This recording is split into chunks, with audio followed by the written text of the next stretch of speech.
Okay, tip 11, be human.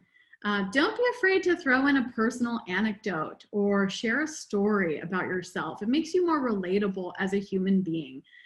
We teach, as Joel mentioned at the top of the presentation, we have about 10,000 online students at Full Sail. And one thing I say to them right at the top is, we are not robots here grading your papers and giving you, feedback on assignments. We are real people on the other sides of the computer. So I love it when I get to actually see people who I'm not in the same room with. I get to see them on webcam. I get to connect with them.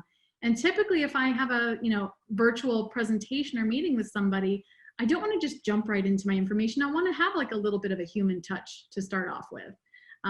So remember, another goal of having a pitch is to develop a professional relationship with somebody. So it's also about connecting on a human level.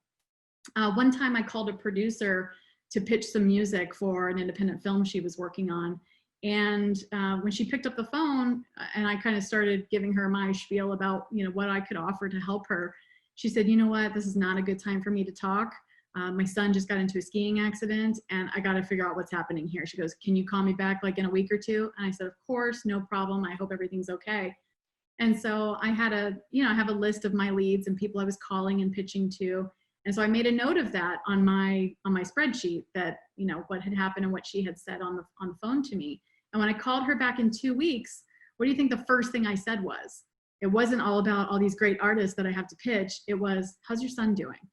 And you could just feel the relief in her voice when she was like, oh, thank you so much for asking. He's doing so much better. Oh, it's been a rough couple of weeks, blah, blah, blah.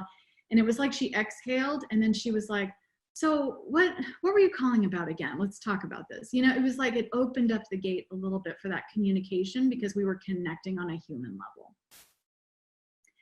I also think, same thing as when you're watching a movie, if you're watching a pitch, you're watching a presentation, if you connect emotionally with the content, it's like you're already sold. So if you can make me cry or laugh or smile, then I feel like you've already won, the majority of the battle.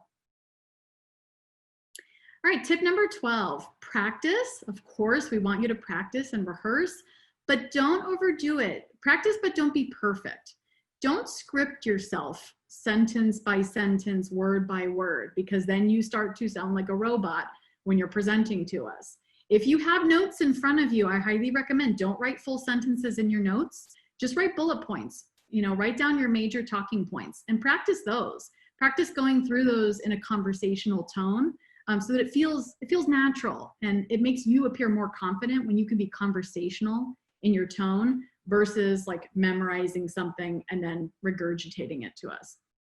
I will never forget in Spanish class in, I want to say 11th grade, I had to give a speech in Spanish and I was so petrified. I just wrote out the whole thing. I memorized every single word to the point where I had basically no idea what I was saying. I was just reciting words. Okay, that is the way you don't want to pitch anything. Okay, so keep it informal. Know your content, be confident about it, but don't over practice either. Have confidence in yourself if you know your major talking points that you're going to be ready to perform, when the camera's on or when you're in the room. All right, number 13, bring a takeaway. I love this one when my students present and they have something to give me at the end, something that I can keep or something that I can remember the presentation by. I just think it's a really nice touch. It's another way to convey your tone and your brand. So if you give a flyer or a brochure or a mock-up of your product, I think it's just a great way to kind of solidify the idea in your audience's mind. It could even just be a business card, at the end of the meeting. So for example, today I have the takeaway for you guys. So you can still do it in a virtual environment. I just put together a quick PDF with my 15 tips and my contact information, and I put it into a Google Drive, made a bit.ly out of it, and then shared it with you guys on my slides. And I'll share that again at the end too. So you can't even do digital takeaways. Number 14, I'm just rolling right along here. I'm not paying attention to time. So, okay, I think I'm doing good. Okay, tip number 14, we're almost there. Keep track and follow up, okay? So when you are pitching, you're essentially doing sales in some way or another because you're trying to convince somebody to do something or believe something. So you wanna keep track of who you are pitching to. It could be as simple as an Excel doc on your laptop, or maybe a Google spreadsheet that you keep online. Keep track of who you've emailed, who you've pitched to in person, who you've talked to on the phone, and any notes that you can use in your follow-up. This is just kind of sales 101 to keep track of what you're doing. As far as follow-up goes, I like it when people ask permission to follow up, like after our first conversation, if they say, oh, do you mind if I follow up in a couple weeks? And I'd be like, oh, sure, yeah, go ahead. Or, oh, do you mind if I follow up with a bit more information? Sure, go for it. So be personalized with your follow-up.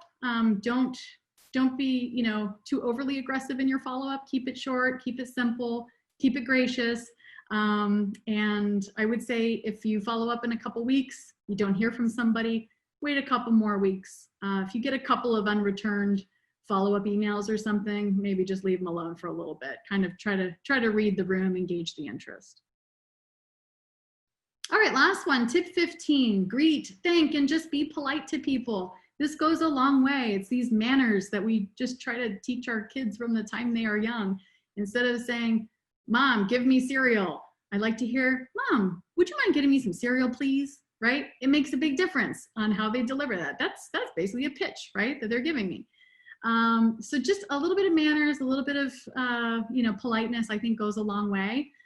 In the DECA competitions, I find that a lot of students, they walk in front of the judges and then they just go straight into their pitch and they forget to even say hello or introduce themselves by name or shake hands. I know shaking hands, probably we're not doing that right now, but have a greeting. Again, it's about being human. Greeting people, thanking them for their time at the end, and just having some kind of decent manners throughout your pitch.